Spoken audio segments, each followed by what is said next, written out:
Toko, a Congolese black man who it is known had abilities like Jesus. Simon Toko was a believer and was renowned for performing supernatural miracles. As he became more and more known for these supernatural miracles, people could not ignore it. And when he started to preach, more and more people would listen to him. It got to a point that he got so much recognition and notoriety from the people that the cabal had to try and stop him, tried to kill him gruesomely numerous of times. Needless to say, it never worked. They could shoot him in the head and his skull would just regenerate and the flesh would grow back and he was fine. And remember, I was told at the time that if I disclosed this, that I would be killed. As you heard, these attempts on his life just didn't work, and there were numerous of them. Failed after failed attempt. The cabal finally attempted a truce with him, and they said, okay, we're going to bring you to the United Nations. You're getting some type of help from some type of God, and we're going to let you tell your story in front of the United Nations.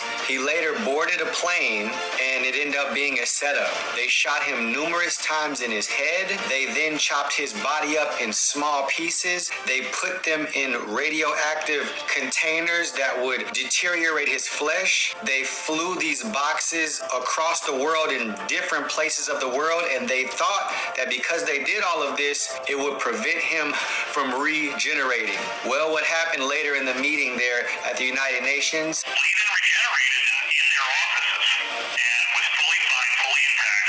But the sad part is that he said, you guys so badly do not want me to be here that I am not going to be able to do any more. In the future, many others like me will be coming, and when they do, you will not be able to stop us. So what does Simon mean by there will be more like me coming in the future and you won't be able to stop them?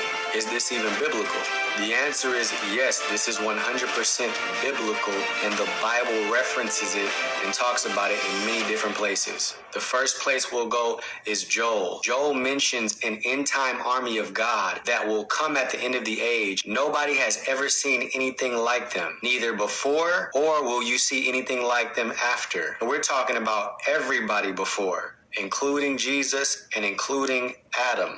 Jesus himself says in the gospel, the church, the sons of God, will do the miracles he did and even greater. Romans 8 talks about the manifestation of the sons of God at the end of the age. It says that they will be glorified beings. Their bodies will literally be changed from a corruptible nature to an incorruptible nature. Their bodies will be supernatural, superior to the natural. And it says that all of creation waits for these sons of God to be revealed, because when their bodies are transformed, so will the rest of the earth be transformed right along with them. The earth will go back into the state that it was in before Adam fell. Once Adam fell, so did the earth fail right along with him. But once the end time army of God, once they're restored, so will the earth be restored right along with them. This same army of God is spoken about in the book of Revelations chapter 14. It says that these will be the first fruits of God redeemed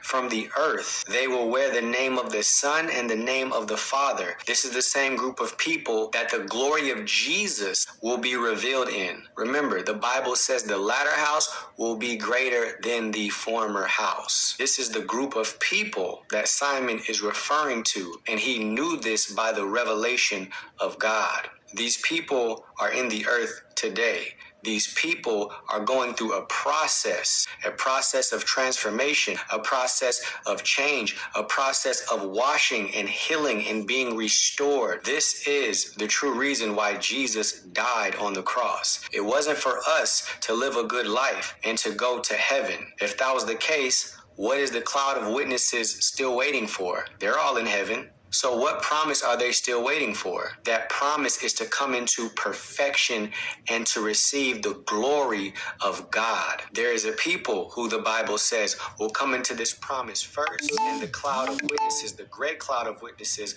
will enter into that promise right along with this group of people. Jesus came to make this way possible so that being restored into this glory that we fell from when Adam's sin could be made possible. And this, regardless to your theology, your eschatology, is what the end time move of God is going to consist of. This is not revival, not simply revival anyway, but it is the final and the greatest move of God that the world has ever seen, where the knowledge of the glory of God shall cover the earth as the waters cover the sea, where every nation, tribe, and tongue shall confess that Jesus is Lord, and every knee shall bow, where the saints of God in Revelations 26 will rule and reign with Christ for 1,000 years on the earth, a nation of kings and priests that will reign on earth. Get right with the Lord, because this day, it will be great if you are prepared, but it will be terrible if you are not. God bless you.